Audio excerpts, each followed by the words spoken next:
welcome you all here, considering all who have been touched by this place, this sublime landscape across time and space. I bid you welcome to the first 2023 program of the 32nd annual summer series. My name is Ranger Karen Amstutz, and I'm so honored and beyond grateful to be standing in this position on this rug where so many have stood before me. We'll get started today just by looking around you. Look at the people you get to sit in this room with. Look at the rocks, the stones that make up this building, all from right here. The beams, the lodgepole pine beams that have stood the test of time for 108 years. 108 years ago. We'll talk about the building in a minute, but I just have to say that this spring, I lost a lot of sleep. I'm emotional, surprising, about thinking about this building in all of the snow. This building had 10 feet of snow sitting on top of the roof, and it was really wet, heavy snow. So all winter I wondered, will those beams that we put in place right here and there, if you look at the ceiling, you'll see the places where these beams literally are meant to, they're designed into the building's architecture to put in the spring, hold up the ceiling when the snow sits on this not very peaked roof, and keep the building solid through a heavy winter like this. And if ever there was a heavy winter, this was it. This was it. And all I could think of was, we better have done a good job this year, and here it is. But you can see cracks in the floor back there, where the weight of the snow pushes down and cracks the floor, the cement floor. Pretty amazing. But phew, what relief to come here and stand in this building after all those thoughts and unsettling dreams.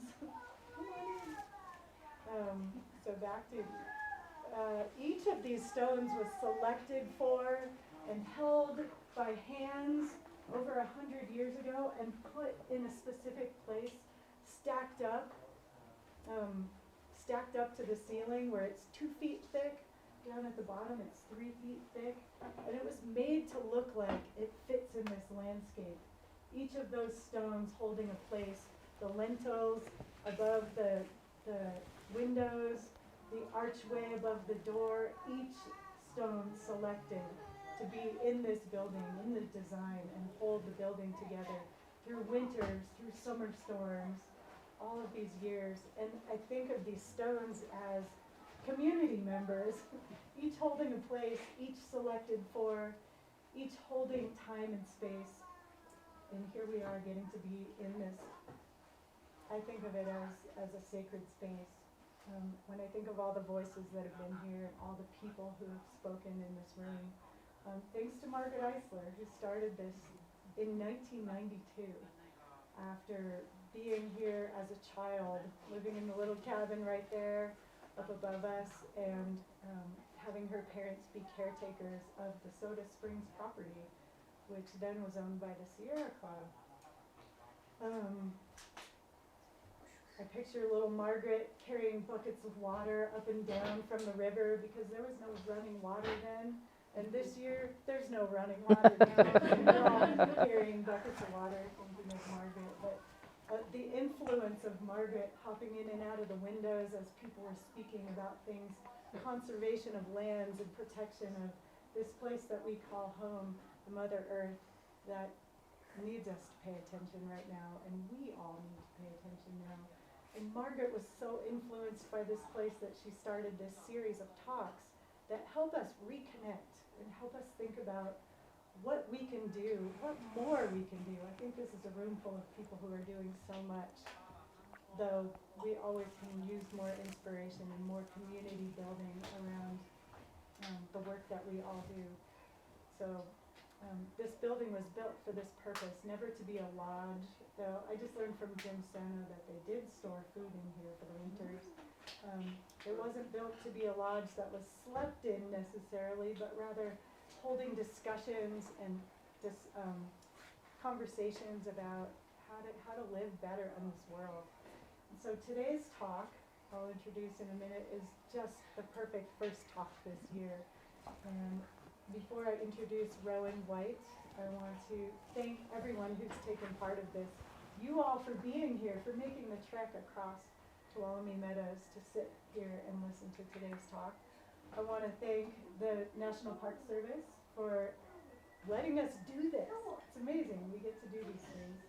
I want to thank the Yosemite Conservancy and their volunteers for helping set up this experience and for funding this experience, for videoing it so that people who can't make it out here can watch it. Or some of you who go home might get to watch it again because it'll be something you want to hold on to. I also want to thank Margaret for starting this incredible adventure that I get to now be part of. And I want to thank Rowen White for coming all this way. So today's speaker is somebody I've learned about through a friend of mine, Christy Kistler, who is a farmer and a cider maker and an inspiration in so many ways. And I've tried to get her down here to speak, and we talk a lot about farming and how to eat so that we can live better beyond just what's on our plates, beyond what we choose to buy at the grocery store.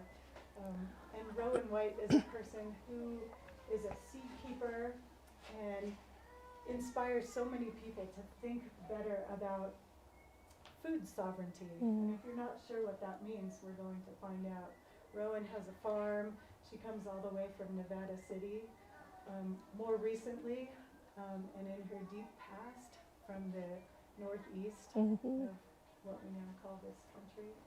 And I want to thank you all for being here. And let's get Rowan up here.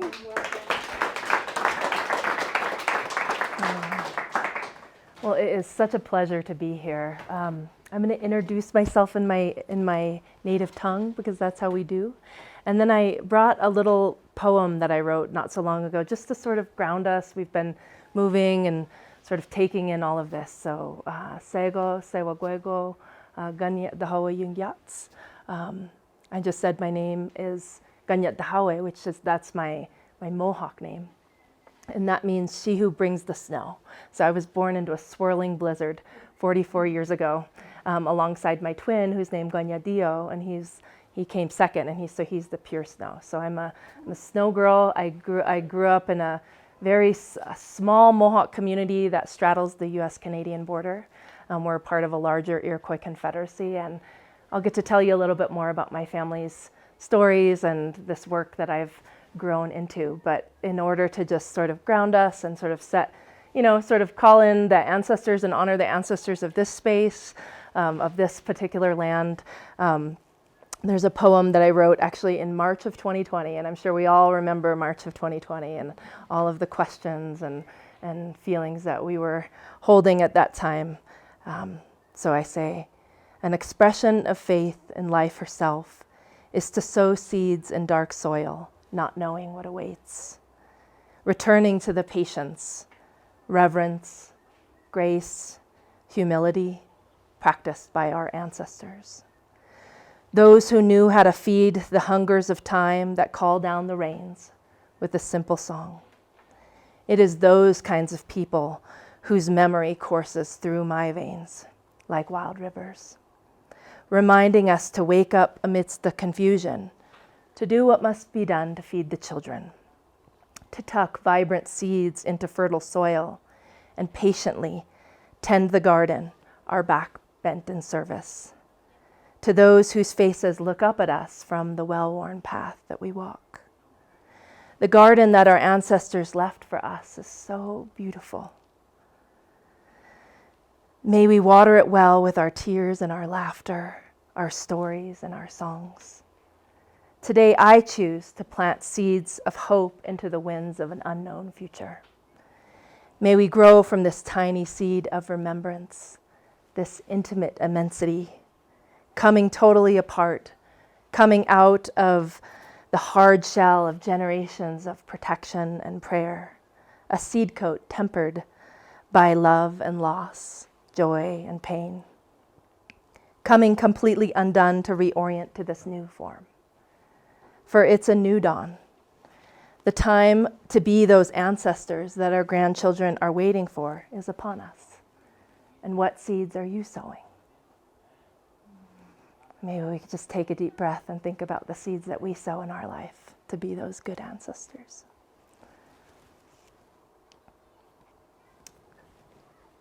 Great.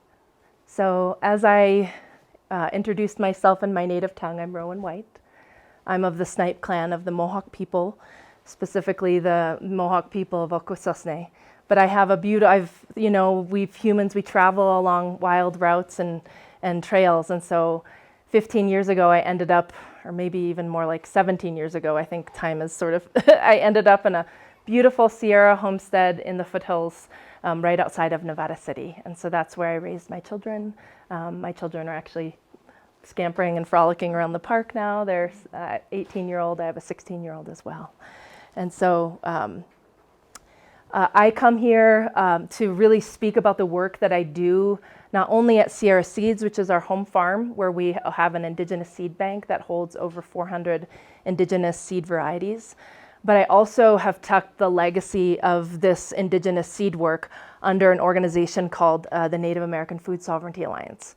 And our mission within this organization is to empower indigenous leaders who are dedicated to the restoration of indigenous food systems that support tribal food sovereignty, self-determination, community wellness, and rebuilding relationships with the land, water, plants, and animals that nourish us.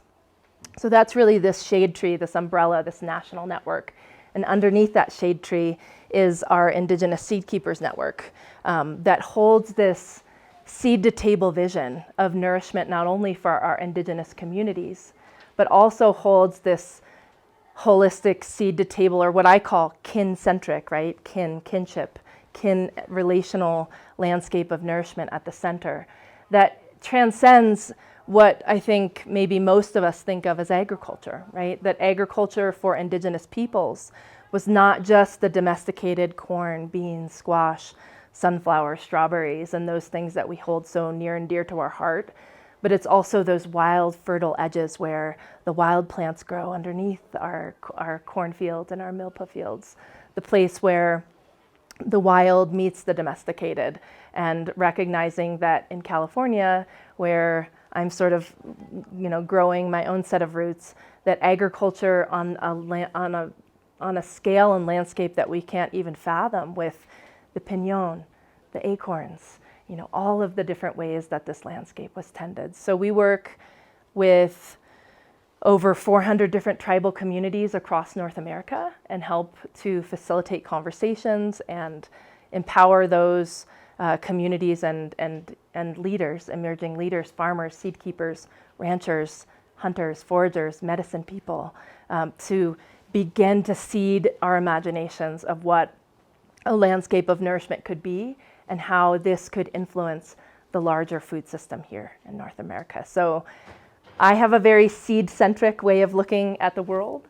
And so this Indigenous Seed Keepers Network, we have an amazing amazing videographers on our team. So we have some incredible YouTubes that you can go and look and sort of see this multidimensional sort of love poem to our work.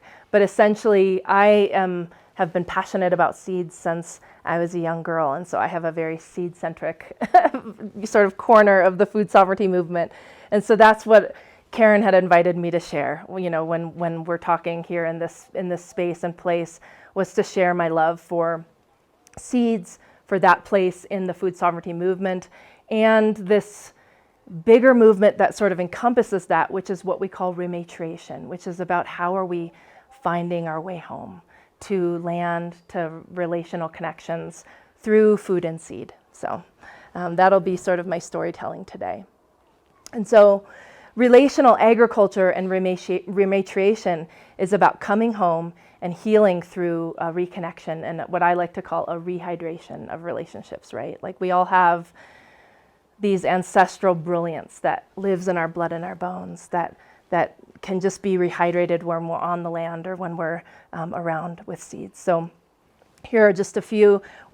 This is supposed to be in color, but for some reason the projector is giving it to us in sepia. So just imagine that this is a very vibrant colored landscape. I told Karen jokingly, I said, maybe it's because this is a very old building and we just need to kind of have a throwback to sort of the black and white era. So anyway, as we meander down the storytelling path, I'll be sharing stories largely of indigenous matriarchs, women who are doing this incredible work, but also many other people who are part of this work. So in this work of what we call kinship-centered agriculture, we have relationships to land, we have relationships to water, we have relationships to ancestors and descendants, both us being descendants and also us as future ancestors. We have a relationship to resources and wealth that is the land. We have relationships to kinship and trade routes. These trails that you all are walking on were once trade routes that many indigenous people traversed to bring food and nourishment from the landscape around. This is a relationship matrix or a tapestry of cultural memory and ceremony, and then seeds, of course, is my great love. So we'll be sharing more about that. In this work of rematriation, we have what we call a rekinning of our agriculture, of a reconnection to land. And it's both a collective movement. So I feel so grateful, and I'm going to share some stories from this bigger collective movement. But it's also a very personal, intimate, beautiful, vulnerable, individual movement of each one of us inside of this collective work, reconnecting in meaningful ways to the land and to seeds and to food.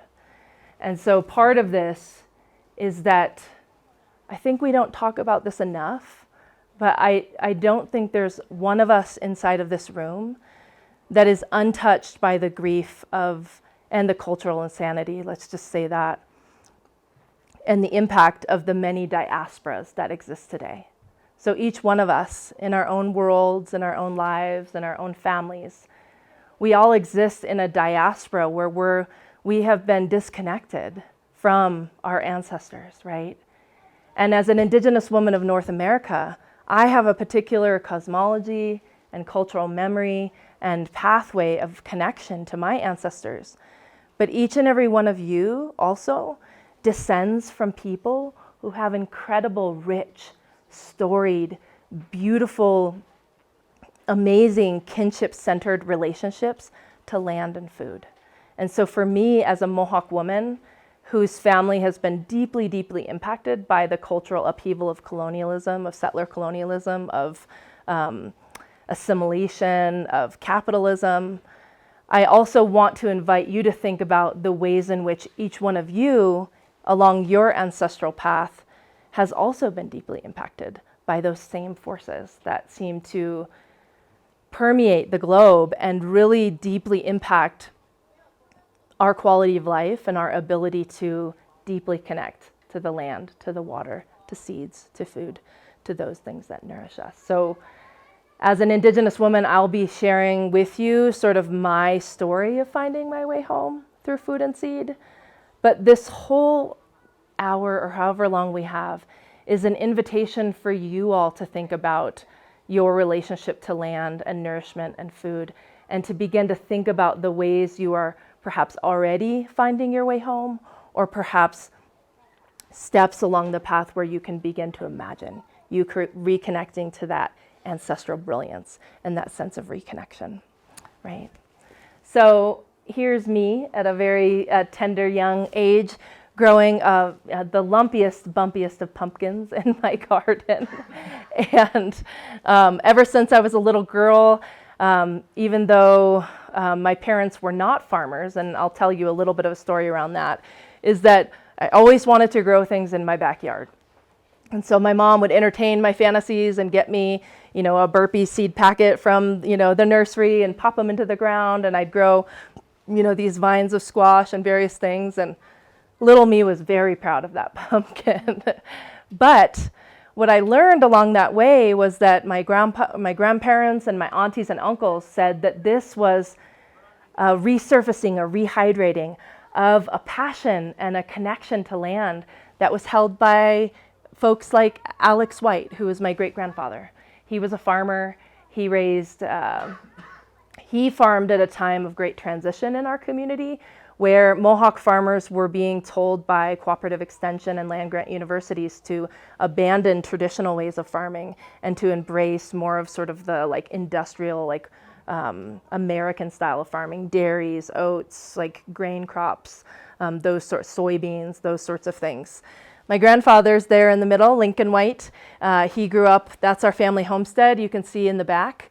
That's on our ancestral territory of Akwesasne. He was heavily involved in sort of the beginnings of 4-H and the way that those sort of things came into our community. But my great-grandfather was heavily involved in the Six Nations Agricultural Society, which was at a time of great cultural upheaval, attempting to at least try and keep something of our traditional lifeways and traditional foodways alive. As we know, my grandfather was born in 1914. My great-grandfather was born in the late 1800s. But everybody always said, your penchant for growing food and seed in the backyard as a young girl was something that was bubbling up from like my great-grandparents and my grandparents' livelihood in farming. This is my grandma. Her name's Wa'anyahawe is her Mohawk name. That means she carries fruit. She was the last woman in my bloodlines to speak Mohawk as a first language. I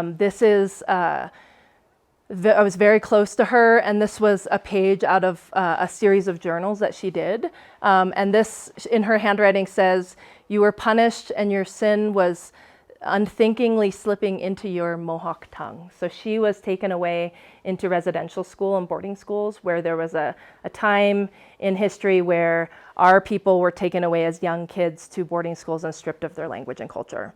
And so that was the moment in time in my bloodlines where our connection to the land was severed. So my grandparents did not take up farming as a livelihood, even though they were raised on farms, and they didn't pass down their language to my parents. So then I didn't receive Mohawk as my first language either. We have to kind of talk about that impact so that we can build into this story of resilience and the story of coming home and the story of reconnection. And so I always say, these are some of pictures of my ancestors living in their, on their homesteads and their farms, weaving baskets from black ash, which they pounded into beautiful strips of fiber to weave baskets. And I always say that, to my ancestors, those hands that planted seeds and harvested foods and prepared meals from what was on hand, those hands that swaddled babies and fixed fences and delighted in births and also wept at passings, that I'm thankful for all the memories that now have been passed on to me when I go into my garden and it doesn't feel like it's something I didn't know, but it's something I'm remembering, that I pay homage to those who came before me. And so their hands are my hands now, and their song is my song, and their story is woven into my story. And part of my work is that I do this because to honor their dignity of what they upheld and the I guess just unspeakable atrocities that my grandparents and great-grandparents went into. So I had the good fortune of growing up with amazing activists. So my parents were deeply, deeply committed to the indigenous land sovereignty movement, which means that in order for us to be indigenous peoples in North America, we need to retain our connection, our relationship, our everyday ability to hunt and fish and to steward land and to tend to wild plants and to have ancestral places where we can grow our food again. And so my father is a tribal attorney. He was one of 13 indigenous people who's ever argued in the Supreme Court. He's just an incredible warrior. And so I grew up, my mom's a paralegal, and I grew up around a lot of aunties and uncles who worked for the Native American Rights Fund, who were deeply, deeply committed to indigenous peoples retaining their self-determination and sovereignty through their relationship to the land. And so, when you're a kid and you grow up with parents, it's like, that's just what parents do. But then when I grew up, I realized what amazing, incredible warrior parents I did have. And that branch of their work in activism, there's a side branch of food sovereignty and indigenous land stewardship that now I walk on. So I really stand upon the shoulders of my parents and my aunties and uncles who really showed me that instead of, they were fighting against a system that was removing indigenous peoples from the land. And I sort of came at it from how can we put seeds and knowledge and solution-oriented blueprints into indigenous hands so that we can reconnect with the land in meaningful ways. So I ended up on a beautiful farm in Western Massachusetts at the age of 17. I had a deep inquiry and curiosity for the nature of where our food came from. And I always say that the land became this fertile root and a foundation to my own, that intimate, vulnerable journey to rematriation or reconnection. And I always say that the land and the seeds, of course, absolutely the seeds and plants, became my grandmas and my aunties in a very unconventional rites of passage, right? So as we young people grow up in tribal societies and communities, we become initiated in this bridge between childhood and adulthood.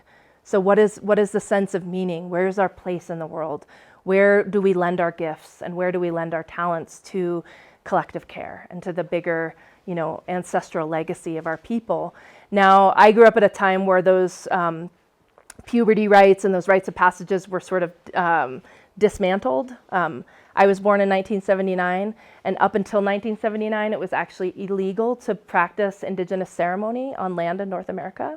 So in my lifetime, it was illegal to practice certain ceremonies in our community. So in the last 44 years, we've seen a great resurgence and revitalization of this because indigenous peoples understand that's our taproot of resilience. So I grew up in a time where corn, beans, and squash and ancestral seeds became my elders in a very unconventional rites of passage. So I'm going to share with you a little bit about that and how that dovetails into our movement.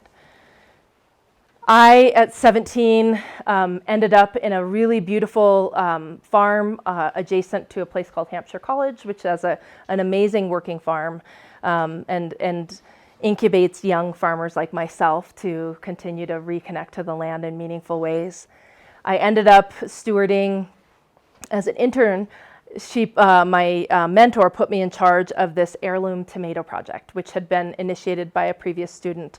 And this garden, for a 17-year-old woman, I had only eaten tomatoes perhaps out of a can, or tomatoes that were round and red that came from the grocery store.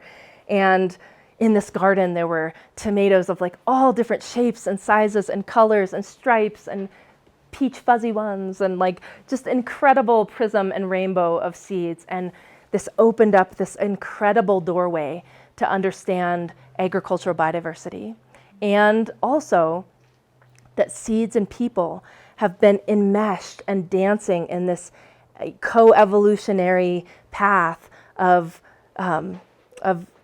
care across many generations, and that seeds not only have certain physical traits, but they have lineage and legacy, and that people see them as part of their heirlooms that they pass down from generation to generation. And as somebody who grew up Mohawk, but again in a little bit of a shifted connection to culture because of the trauma of what my grandparents went through, I knew that we were agricultural people. I knew that our ceremonial cycles were guided by the agricultural cycles, but I didn't know the seeds that fed my ancestors. And I remember very specifically being on this dusty farmhouse floor in New England, paging through these seed catalogs to try and learn more about these 50 different tomato varieties that I was stewarding. And I remember hearing stories of tomatoes coming from South America and explorers tucking them and bringing them to places like Italy and Spain, where most of us can't even imagine the cuisine of Italy without a tomato, right? And then those same people, generations later, after the tomato had won them over and had woven their way into their own culture, sowed seeds of their grandmother's tomato into their vest coat pocket as they traversed across the Atlantic Ocean back to places like Ellis Island, perhaps some of your ancestors that came as immigrants to this country because they wanted to carry a little of the flavors of home to a new place, right? And so many of us descend from people who migrated and immigrated across landforms and oceans. And a lot of our ancestors brought seeds and foods that reminded them of home, right? And so as I began to ask that question, what were the seeds and foods that fed my ancestors? I began to go home to my home community of Akwesasne and meet with all these faces and these beautiful people in this room who were generous enough to entrust me with heirloom seeds off of, dusty pantry shelves and coffee cans and old baby food jars and canning jars of red corn and blue corn and speckled beans and this amazing diversity of food crops that I, as a child, never knew existed, but there were foresighted elders who kept them alive, right? Who kept growing them and tucked away in little places and growing them. And an elder of mine said that seeds are a reflection of the people. When the seeds are really strong and vibrant, it means our people are really vibrant and strong. And when the seeds are not being tended to or sort of ignored, or there's only a few people in our community that are caring for them, that's a reflection that we have a word for it in our language. It's called orenda, which means the collective spiritual power of a people is weak, right? When we don't have that strong connection to land and seed and our plant relatives.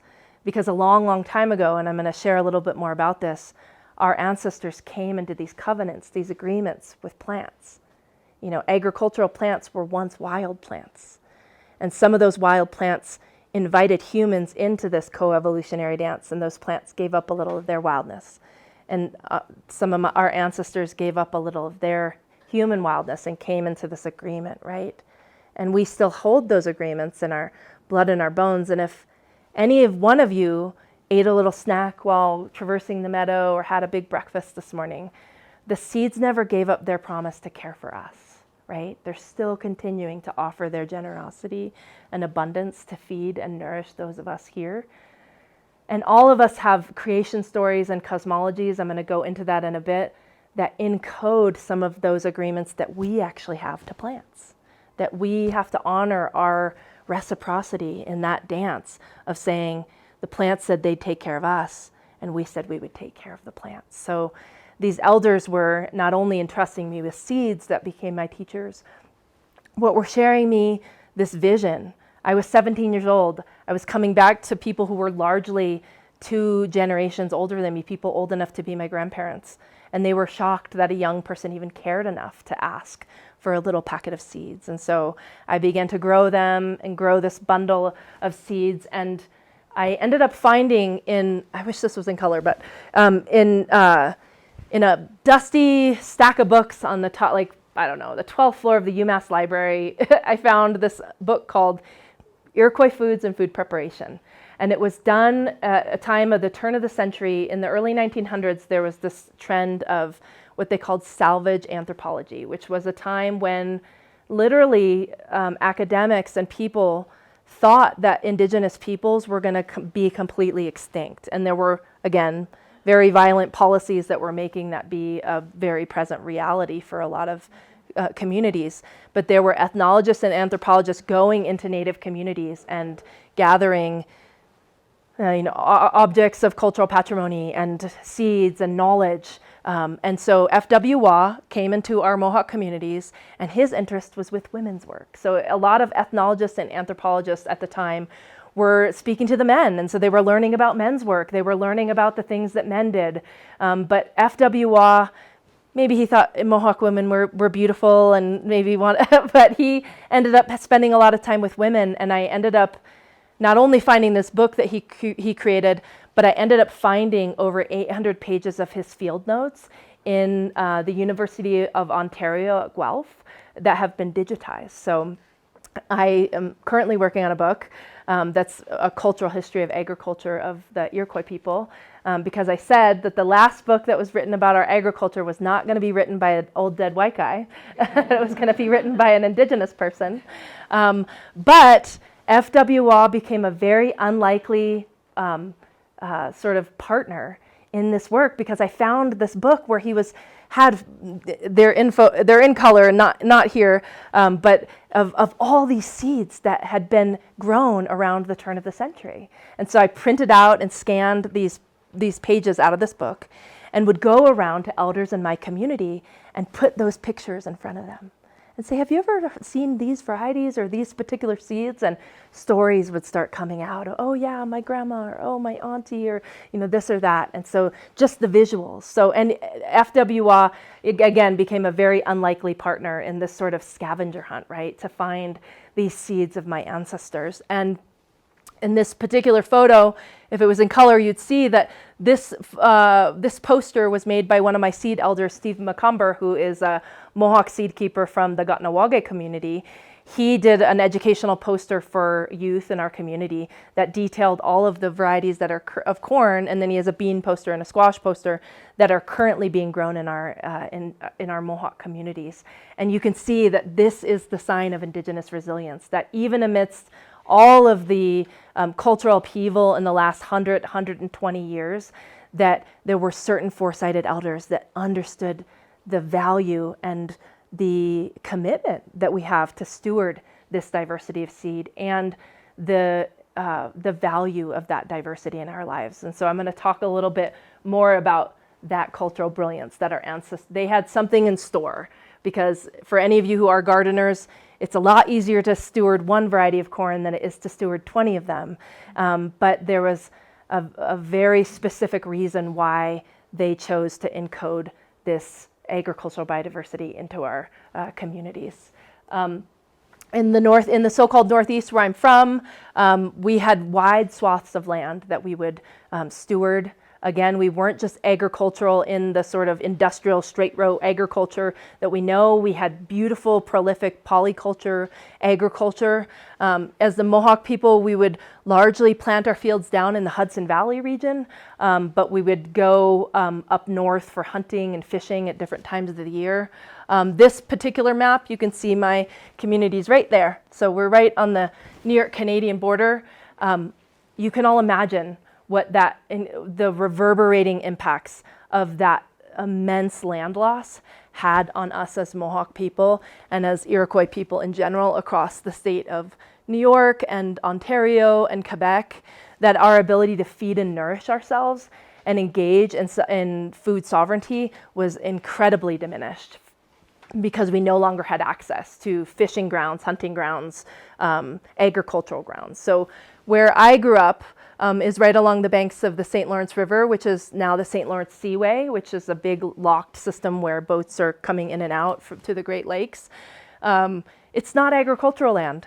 It's very marshy, it's very swampy, and so it doesn't lend well to tending to our indigenous seeds. And so I'll tell you a little bit more as we walk down the path of storytelling, how we've created intercultural collaborations with farmers downstate so we can have access to ancestral land again.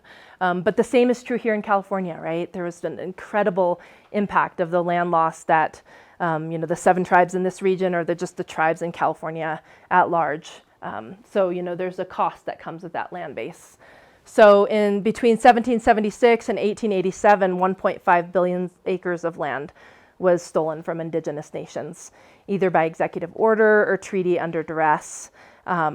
And in this picture in particular is a rendition of during the Revolutionary War when George Washington so in our community of Iroquois folks, half of our community sided with the British and half sided with the emerging Americans. And so the ones that sided with the British were the Mohawk and the Seneca. And so the US saw us as adversaries. And so what they did was George Washington sent orders to General Sullivan to come into Western and Northern New York.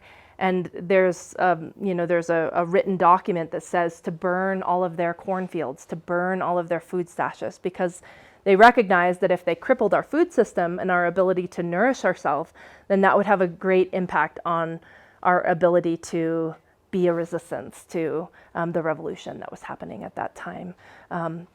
So my people have been, on the forefront of indigenous resistance for many, many centuries.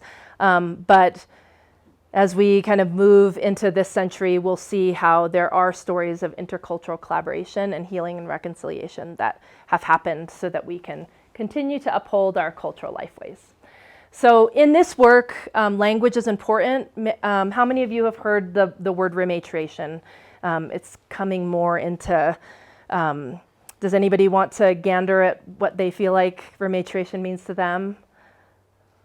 Anyone want to share a little bit about their thoughts about it? Maybe you?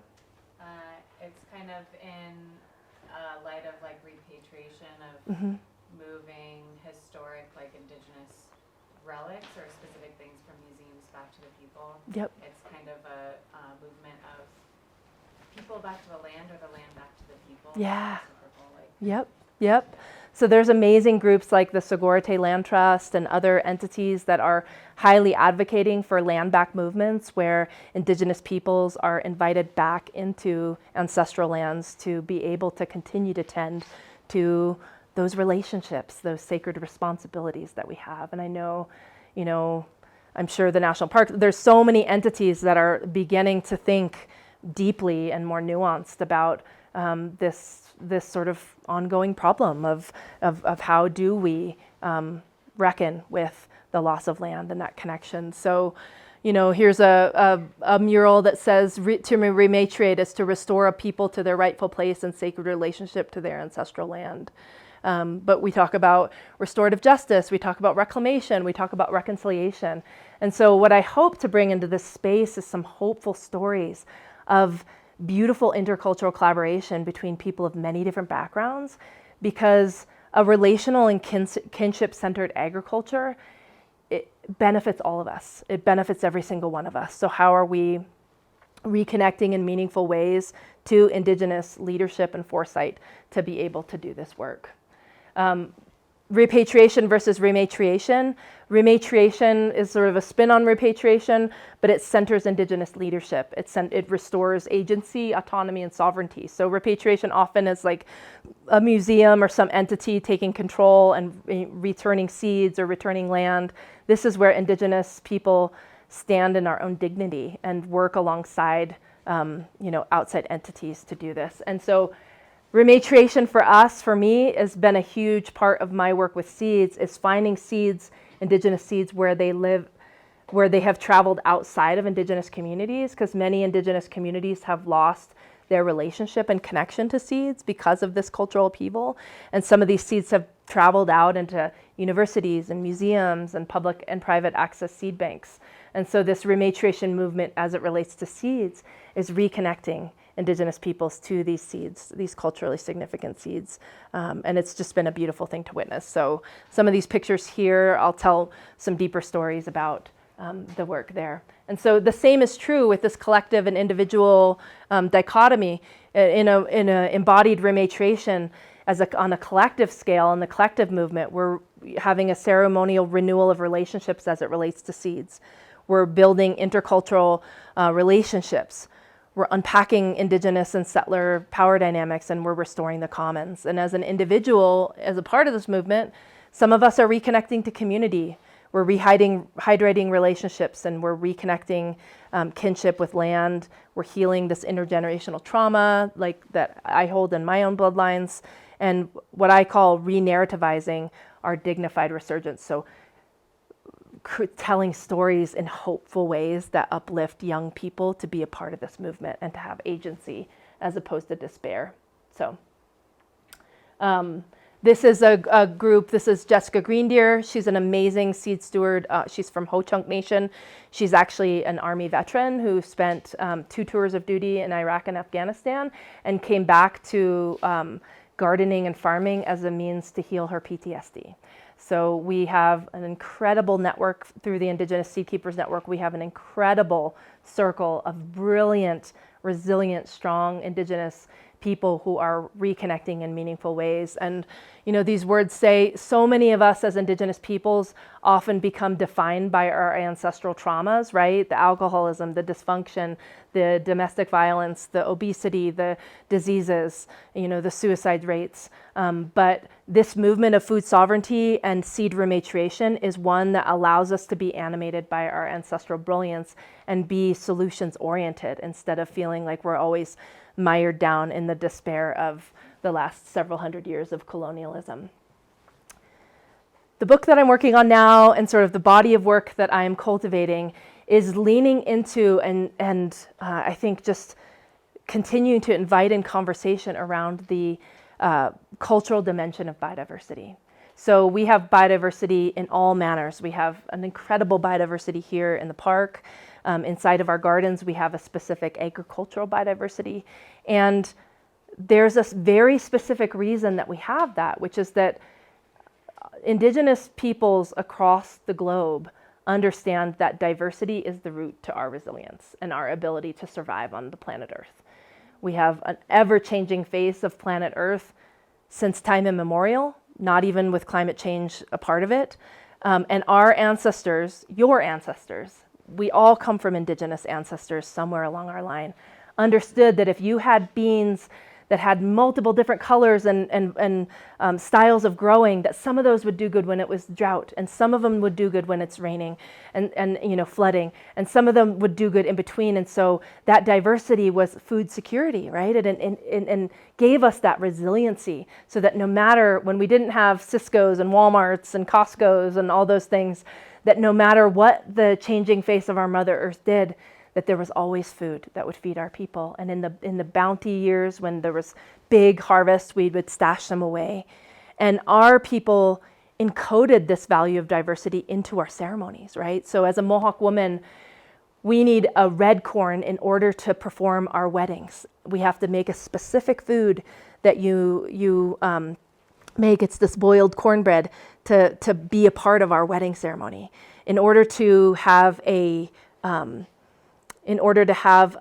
like when I was given my name or when babies are given our name, we need a specific blue corn, and it's encoded into that ceremony. And so our ancestors knew that when you tucked and safeguarded that diversity into our ceremonies, that would be how that diversity would persist across the generations. And to me, that is so brilliant, right? And there's so much brilliance in our ancestors weaving of actual, plant biodiversity or agricultural biodiversity into our cosmologies and into our stories and into our ceremonies and ways of life. I'm imagining that those seeds are all very colorful. Yeah, they're all colorful. Can you turn back and show us your computer? Yeah. Here we can, let's see. Yep, you can see here. Let's see here. We could probably even just, see how beautiful that is? Yeah, in one variety you can have here. We'll just pop it up. You can see.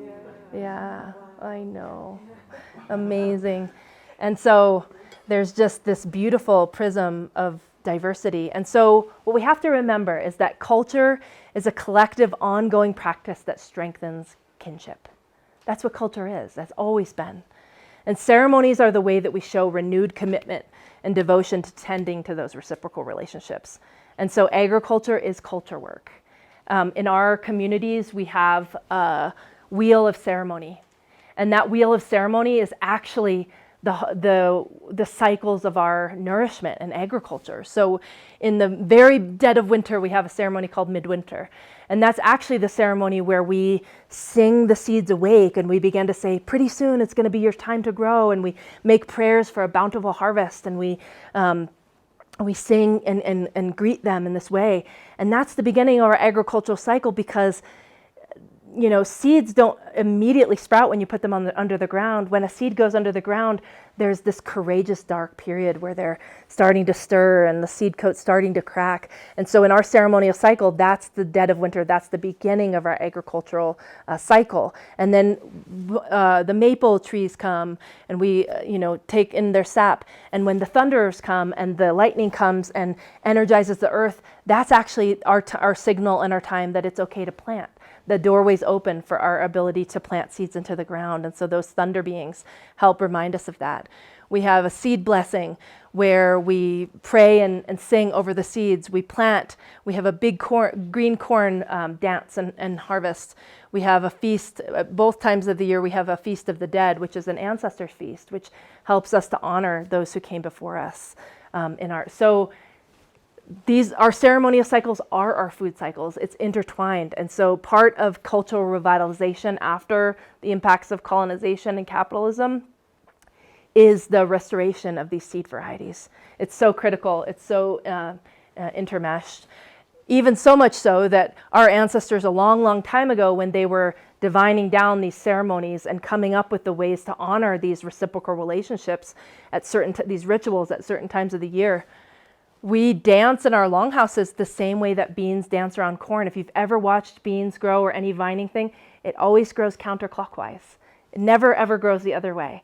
And so we pay homage to that dance between corn and beans by dancing our round dances in a counterclockwise way inside of our longhouses. So you see all the ways in which our devotion, our dedication, our reverence for these food plants show up in so many layers of our cultural expression as people. It's a beautiful thing to witness. I don't think people understand enough in this current climate that we're in the importance of indigenous land stewardship for climate sanity for all of us. So this statistic says that indigenous peoples are 4% of the world's population. We live on 22% of the Earth's surface, so a little less than a quarter. We being everybody or just the indigenous? Indigenous peoples. So indigenous peoples are 4% of the world's population. Indigenous peoples live on 22% of the Earth's surface. And on that land that's stewarded by indigenous peoples, 80% of the planet's remaining biodiversity exists. So that is a direct correlation to when you have indigenous land stewardship, biodiversity thrives. And it's because there's this cultural dimension of biodiversity where it's encoded in our stories, our ceremonies, our lifeways. This map here, I guess you just see it sort of a gradient of color. The top map is a place where the biodiversity hotspots are in the world. So the places where there's the most agricultural and wild plant diversity on the planet. Those are the biodiversity hotspots. The map below here is the places where indigenous languages are still spoken as an intact language. So indigenous language speaking is an indicator of cultural intactness. So if there are people still speaking their indigenous tongue, it means they're still upholding their cultural lifeways. And so those maps are almost identical when you see them in color. And so there are many, many studies that are talking about when you have indigenous land stewardship, these are enclaves of what I call cultural and climate sanity, right? So you see here as well, outside of an agricultural, a traditional sort of annual agricultural system, we have communities that are restoring cultural burning, ways of tending to the wild and tending to the wild plants here in the arid West and all over. And so it is said that this is a watershed moment in acknowledging that indigenous and local communities play a vital role in maintaining and managing biodiversity that the rest of us can learn from. So that's Pama McElwee who said that. And so again, part of this is that what are we doing in our conservation spaces? What are we doing in our local food movements, our organic food movements, in our regenerative agricultural spaces to center and uplift and empower and resource indigenous communities and indigenous peoples to retain and reclaim stewardship of landscapes so that that biological diversity can thrive? And I take it to the next level of saying, where are indigenous peoples inviting in relationships of mutual flourishing that are intercultural? So what are the ways in which that leadership is also inviting in people of all different cultural backgrounds to participate in being of place and tending to agricultural and wild plant diversity in that?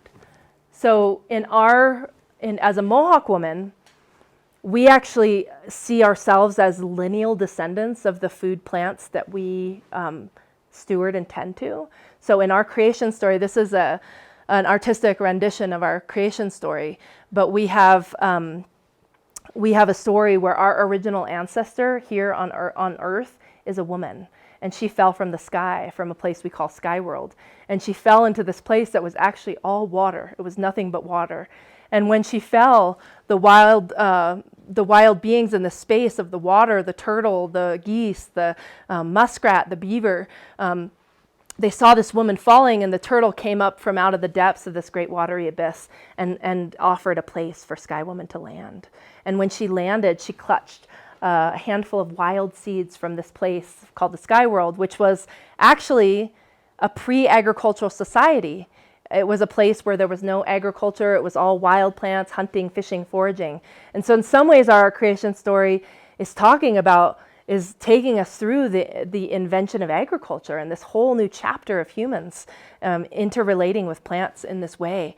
And so she began to sing the world awake and sow these seeds, and this great big giant turtle became North America, which is why indigenous peoples often refer to North America as Turtle Island. She was pregnant when she fell, and so she soon gave birth to a young daughter, and they were singing the world awake. And we actually, in our seed blessing ceremony, we continue to hold the songs that she sang. There were some original seed songs that she sang the world awake, and we continue to sing them. Her daughter came of age, and the west winds impregnated her, and she began to grow big and ripe with child. And pretty soon she began to labor, and she was giving birth to twins. And one was birthed naturally. His name was Sapling, and one was born very unnaturally through this ridged flint-shaped piece on the top of his head, and he was born out from under her armpit, which actually ended up making her perish in childbirth. And so sapling and flint are sort of that duality of the world we live in, the good and evil, the day and night, all of those sorts of things. But in her dying breaths, when she lay there, this is Sky Woman's daughter, she said that from her body and from her grave would be plants that would continue to sustain her children and continue to sustain all descendants of her. And so from her breasts grew the corn, and from her fingers grew the beans, and from her belly button grew the umbilicus squash, and from her heart grew the strawberry, and from her legs grew the original potato, the Jerusalem artichoke, the sunchoke, and the sunflowers. And so from her body, these plants grew. And so when indigenous peoples, especially my people, we say these are our plant relatives, it's not a metaphor. We believe that we are lineal descendants of these foods and seeds. And so part of this cosmogenealogy, this understanding of our creation story and how we're directly related to plants, defines our obligation and our commitment to take care of them. And all of you, from your different cultural backgrounds, have cosmologies and creation stories that feature significant plants and foods and ways of nourishment that are encoded into those stories. And so I invite you to perhaps reach back into your own past and to learn more about your own plant and seed cosmogenealogies in your lineage. So this is, I'm going to skip past this slide. So we have found a lot of seeds in universities, seed banks, and museums, and these are our living relatives, as I said. And so as indigenous peoples, we've begun to come up with new ceremonies to welcome these seeds home. And so elder and mentor of mine, Martin Prechtel, he says, it's not enough to save heritage seeds. The culture of those people to whom each seed belongs to must be kept alive with the seeds in cultivation. So not in freezers, not in Svalbard, Arctic seed banks and vaults, but in the soil of our everyday life, right? That's so critical. And part of this is having access to land, because not only are the seeds like a tiny, they encode sort of the memory, like the memory of the landscape, right? Of like adapting each and every season to the changes. But the land itself holds memory and story. This is a photo of an old farmer. This is in 1942. This is Seneca elder Chauncey Johnny John, and he's standing here in his cornfield, and he's pointing to this hillside right above his cornfield. And this hillside holds a story, a very particular and important story of our people. It's actually the place where the story birthed and happened, and it's the place in our landscape where that memory is held. And so You might have read this beautiful book called Wisdom Sits in Places by Keith Basso, an incredible book. He worked with the Apache people, and he talked about these memory landscapes of the places where their stories actually lived in the landscape. So I imagine the same would be true perhaps even for Yosemite here, that this was also a memory landscape, stories that were tucked into different places and rehydrated and told in place over time. So there are many beautiful origin stories across Turtle Island. The land holds these stories. And I like to always remind you that the creation stories for your people, for my people, they never ended. They keep going. So every single season, we have the opportunity to renew and to be a part of that creation story. So as a part of our revitalizing our rites of passage with our young men and women, we actually, we have a group called Ohologo. In my language, it means under the husk. So we're holding our kid, we are the adults, and we're the husks that protect the seeds. We protect those tender young people. And part of our Ohologo rites of passage is that we're teaching them language and culture and ways. And so we actually have them grow a garden, a Sky Woman's garden. It's in the shape of a woman's body. And you can imagine that teenage boys make these beautiful, voluptuous women body garden raised beds. And they plant the corn from her bosom and the beans from her hands. And it's a way that they get to participate and rehydrate and enliven these stories, these cosmogenealogies, this understanding. It's tactile. They get to care for these plants and eat these plants and nourish themselves from this food. And so it's a part of the work that we do. So because the way that we nourish ourselves is the wellspring of culture. I'm going to click past this slide because this is really talking about the work that we do in Indigenous Seed Keepers Network, where we are resourcing, fundraising, providing technical assistance and facilitation and visioning for communities to build culturally aligned seed and food hubs. So if you want to learn more about this, you can go to our website at it's called nativefoodalliance.org. You can learn about the ways that we're in real time, practically and in an embodied way, uplifting and empowering Indigenous communities to revitalize food and seed. But we're finding incredible stories. This is an elder, now ancestor from the Mandan, Arikara, and Hidatsa tribe in North Dakota. Her name was Scattered Corn. She was a corn priestess of her tribe. She was a seed keeper. She carried the corn.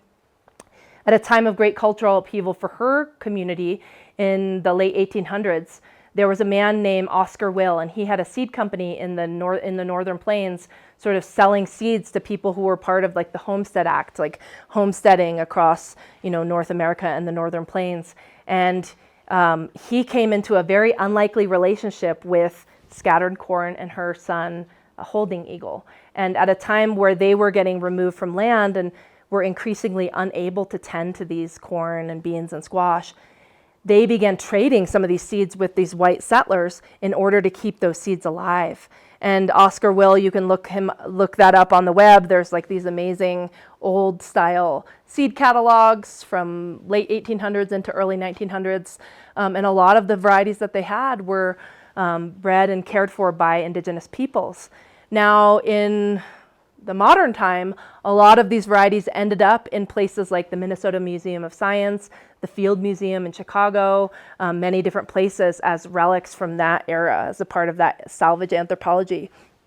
And a part of our Indigenous Seed Keepers Network is this woman, Jamie Holding Eagle, who's a direct descendant from Scattered Corn. And so through an intercultural collaboration and relationship, we were able to identify the corns that had originally been donated to Oscar Will through Scattered Corn, ended up in the museum, and then rematriated them back to the Holding Eagle family so that they can continue to grow those seeds and care for them in good ways. We've partnered with seed rematriation work from places like the Seed Savers Exchange, which is the largest public access seed bank in North America.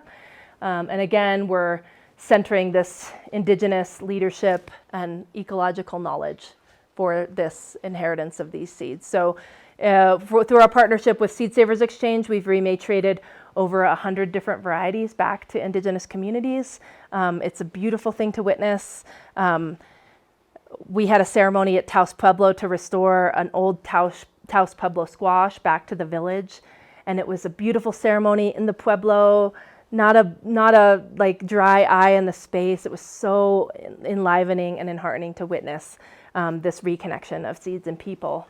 And it's part of what I call the reseeding of the people. It's getting those seeds back into their hands so they can remember that obligation to care for them, which will bring us back into that cultural sanity in our lifeways again. I have a real passion for collecting photos that show Indigenous peoples in their joy, because a lot of the old photos of Indigenous peoples are so stoic and so like, you know, sort of a little depressing. But I have a whole collection now of pictures like this where you just see Indigenous joy. You can just imagine those grandkids around that circle with grandpa braiding corn, the smells, the flavors, you know, all of it. So that's part of this, my commitment as a seed keeper, but also a storyteller, to re-narrativize this as a hopeful movement, and to, instead of language and portray Indigenous peoples as victims, but to show that we have endured such incredible things to be resilient and to be incredible survivors. So at our Indigenous Seed Keepers Network, we're hosting listening sessions with, you know, hundreds of different tribal communities to support seed sovereignty, and their biggest request is access to culturally significant seeds. So we're seeing them come home. So here's some of the varieties. We have speckled corn, the Navajo robin's egg corn, the Hidatsa red bean, yellow eye beans, tons of different types of corn through these different partnerships. Many different seed keepers like Jessica Greendeer, who's Ho-Chunk, and she talks about how you know, anybody can put a seed in the ground, but it's cultivating that relationship to seed and that history of the seed in honor of our ancestors. So we've partnered with Seed Savers Exchange to provide a number of webinars where you're hearing directly from Indigenous seed keepers and their stories.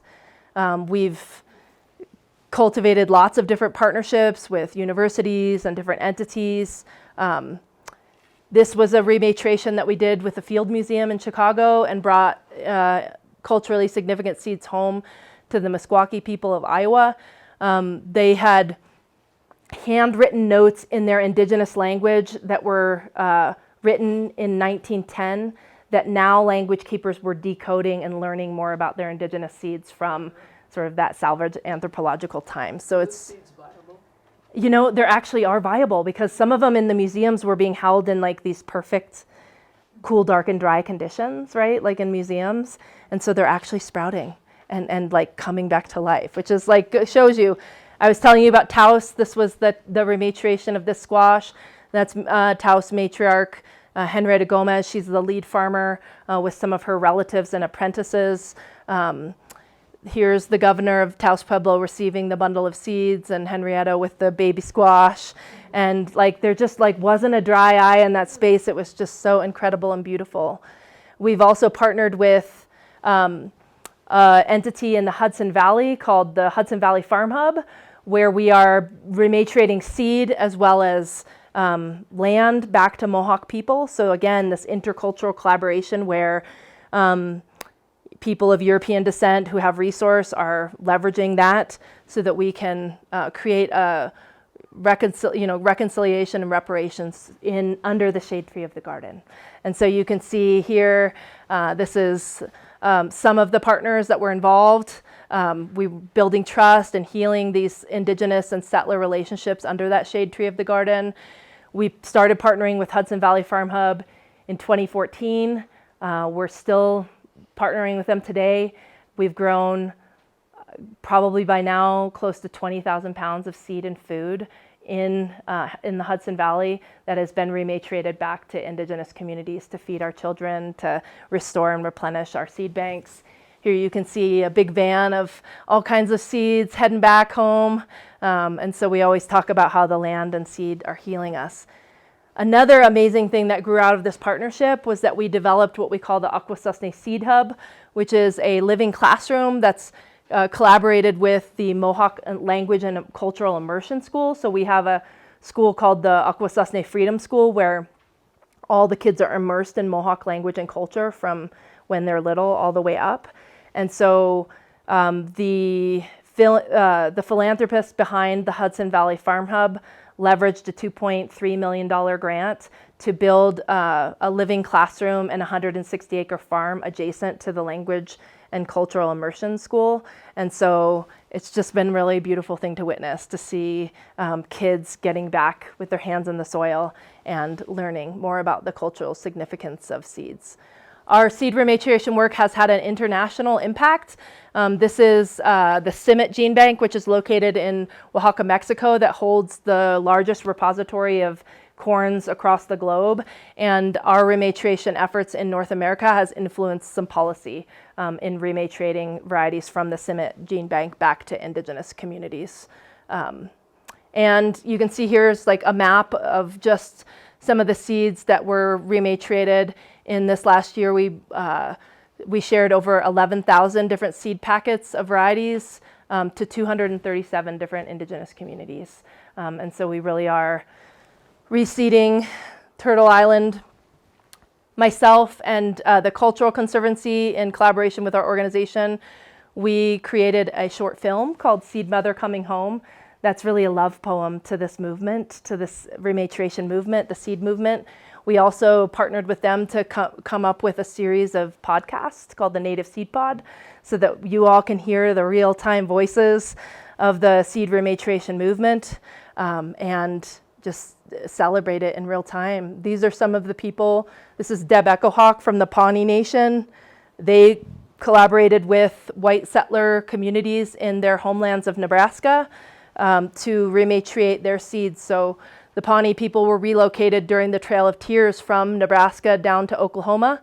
And in this rematriation movement, they've reconnected with people in their ancestral homelands of Nebraska, and those people are donating acres back to indigenous communities.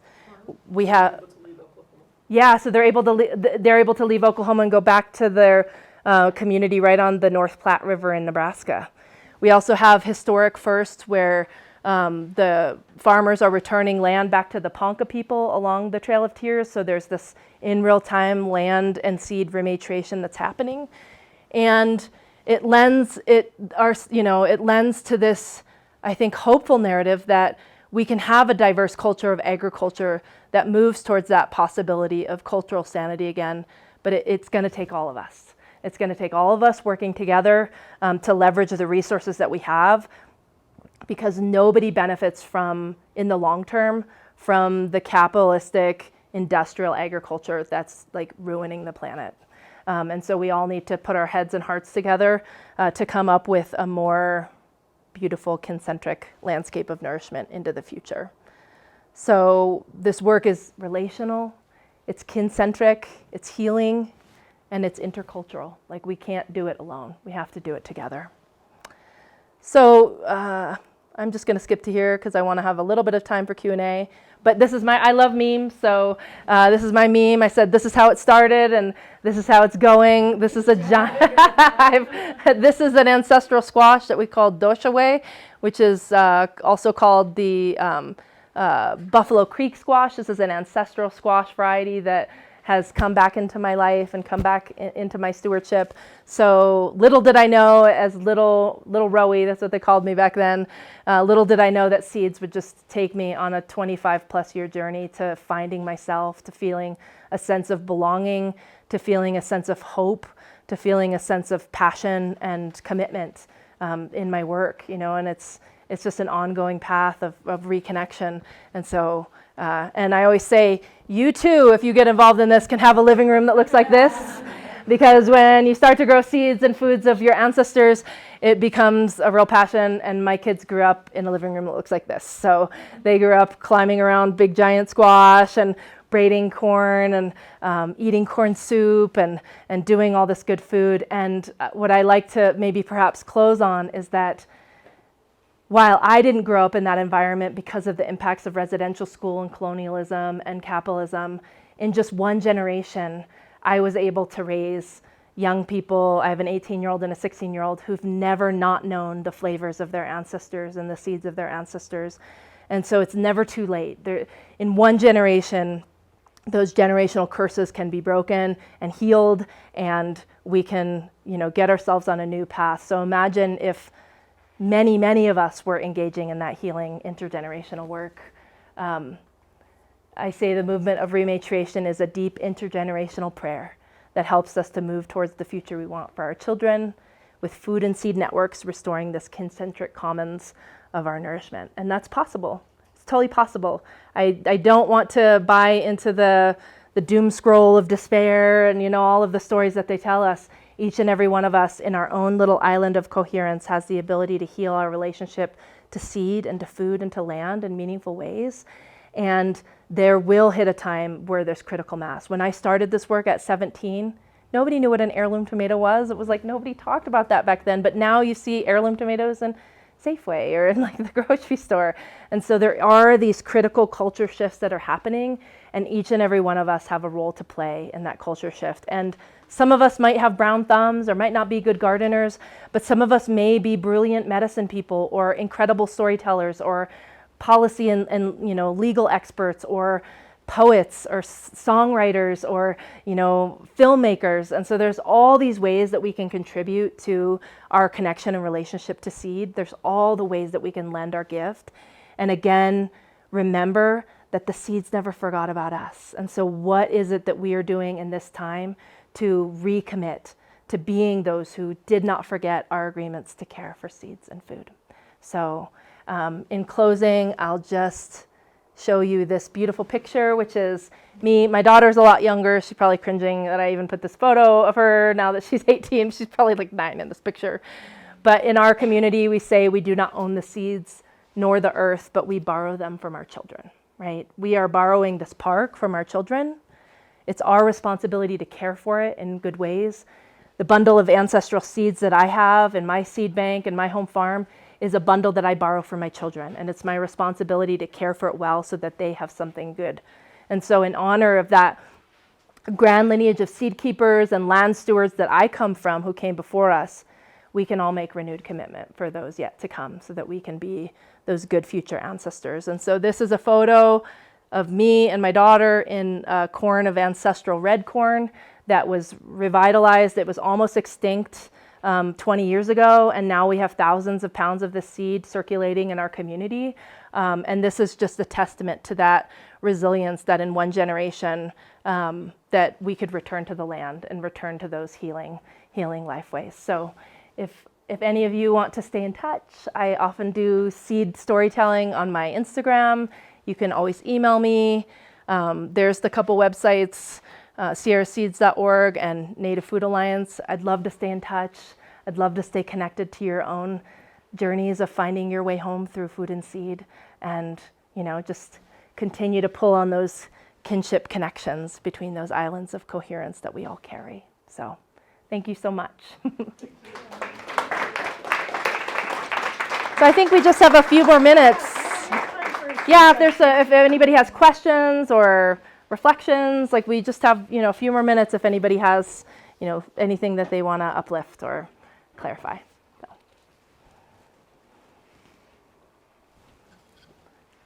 And if not, you can just let it sink in. Are you based in, where are you based, and is there a network that has been built that people can participate in? So I'm based in the Sierra foothills. I have a small 10-acre farm just outside of Nevada City. But my farm is a part of a larger network. So we have the Indigenous Seed Keepers Network is a part of this. It's a network across this continent that's restoring these kinship routes and trade routes. And we work not only with tribal communities, but we do this intercultural collaboration.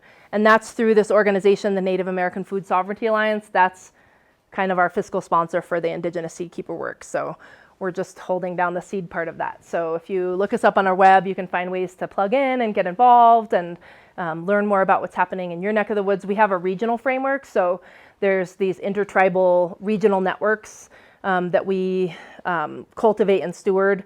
So any people in the Pacific Northwest or in the Great Lakes region or in the Northeast, we're helping to facilitate these intertribal regional connections. And that's where a lot of those intercultural partnerships come into play, is through those regional networks. So, yeah. Do you emphasize organically grown? Yep. Yeah. So not using pesticides, herbicides, commercial fertilizers. We're skill sharing and skill building indigenous, low input agriculture, really. A lot of this is when we look at indigenous seeds and the qualities that they have. So like we work with Hopi farmers who have stewarded corn varieties that they can literally plant them like a foot deep into sand, into pure sand, and they've evolved over time to not need water, to not need fertilizers. And so these indigenous, like bio-adapted seeds are hardy and they grow in the most marginal of places. And I think that that's such a beautiful part of this work is that there's so much relevance for these type of varieties in the climate that we're in, when we're seeing extreme droughts and decreasing access to water. These varieties are bred and built inside of organic, low input environments where we draw on their strengths of plants instead of propping them up with fertilizers and herbicides and pesticides. So that's a big part of the educational work we do in our network. Go ahead, Karen. Thanks so much for all of that, that sharing. Yeah. I can't help wondering about all the practices for planting in different environments, and how was that handed down, or was it handed down? Yeah. Or rediscovered once the seeds were rematriated. Yeah.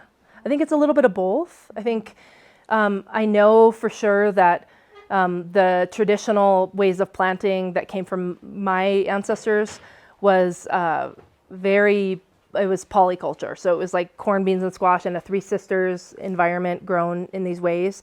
Very much not in straight rows and very much in kind of, in all these beautiful sort of like holistic round ways of growing.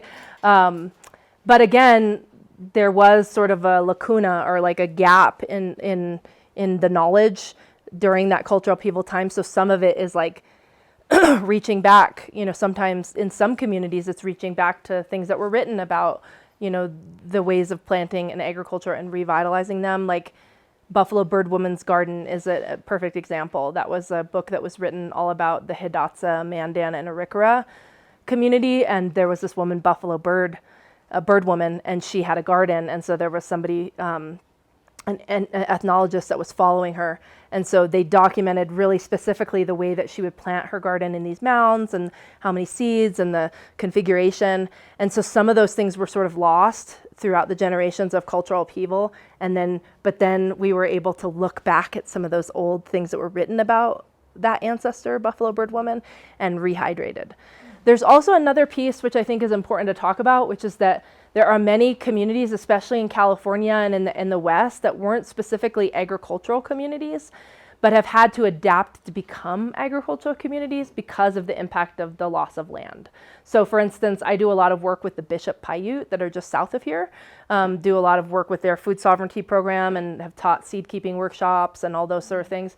Now, they weren't historically an agricultural people in like annual agriculture, but because of the impact of their of the land loss and their ability to forage and harvest enough food for their particular tribe, they've actually begun to adapt an agriculture into their community. And so there's also an adaptation. And we have to remember that culture is a verb, right? Like it's always adapting and changing. And so in this time, there are foresighted folks at Bishop Paiute and other tribal communities that are non-agrarian that are saying, we want our people to have access to good, healthy food. And if that means growing gardens and having agriculture as a part of us, then we're going to adapt to that so that we can make sure that we have food security. And I think COVID really illuminated that even more because there was supply chain issues and people having a hard time finding foods in rural areas. And so I think that amplifies it. So I think that there is a trend towards more agriculturalism and gardening in tribal communities that weren't necessarily that, but then blending it with the foraging, fishing, hunting, and other like land-based activities. So yeah, it's really interesting trend. So you have corn, beans, and squash, and corn's not a big part of my dietary thing. I don't eat that very often. And, there's a lot of corn here, a lot of different beans. Yeah. That aren't, people aren't eating those foods.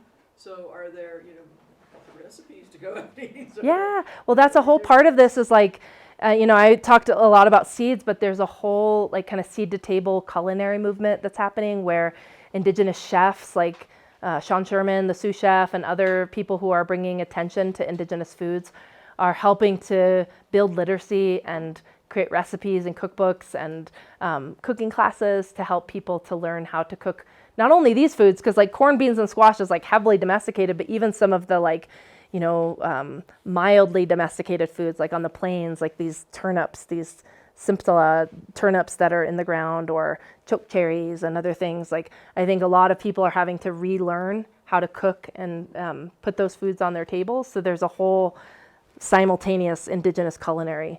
And my daughter actually is, we homeschooled largely just because I traveled a lot with this work to tribal communities. And so she just got to come with me. So she's been to like so many different places, and she is a budding culinary artist and loves the whole culinary cooking part of it. So that's another way in, right? As like people learning and about how to cook with these foods and bring them back in a really realistic way into our everyday diet. And I know friends that, their families are from Scotland and from different parts of England, and they're usually using vegetables like you talk about turnips and other root things that we just don't use other than carrots. And the reason why the carrot's orange is because of the carrot guy. Yep. And orange, Mr. Orange, and to simplify, but they use a lot more different vegetables because of their climate. Yeah, exactly. And they they're able to actually cook them so someone will want to eat them. Well, yeah, and that's the thing. And I think the key is here is like we have to embrace diversity as a value in our culture, right? Like the industrial agriculture and just like the monoculture of the mind that is like American Western like culture is like uniformity and everybody's fitting in and everybody's doing it a certain way.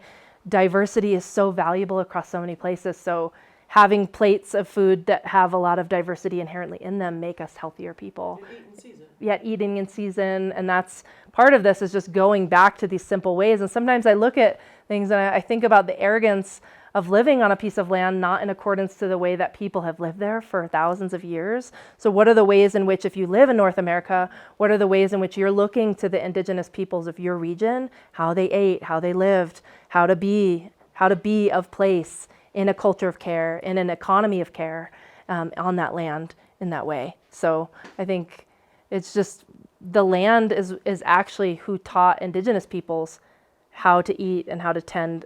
That's the original teacher. And so if we're living on that land, how can we also be of place and learn in that same way too? Those Coyotes in Bishop, they didn't live in Bishop during the summer. No, exactly. They were seasonal, and they were pinion nut people, and they relied heavily on being able to gather nuts and hunt in all this ways. Yeah, exactly. Well, I am so, so grateful. I know that there's so much beauty to see on this land, and I'm so glad we got to take a little break and hydrate and listen and have some story time, but would love to just continue to stay in touch. And I just so thank Karen for the invitation and for the honor. And then me and my family get to have a little mini working vacation in Yosemite. So that's a blessing too. So thank you.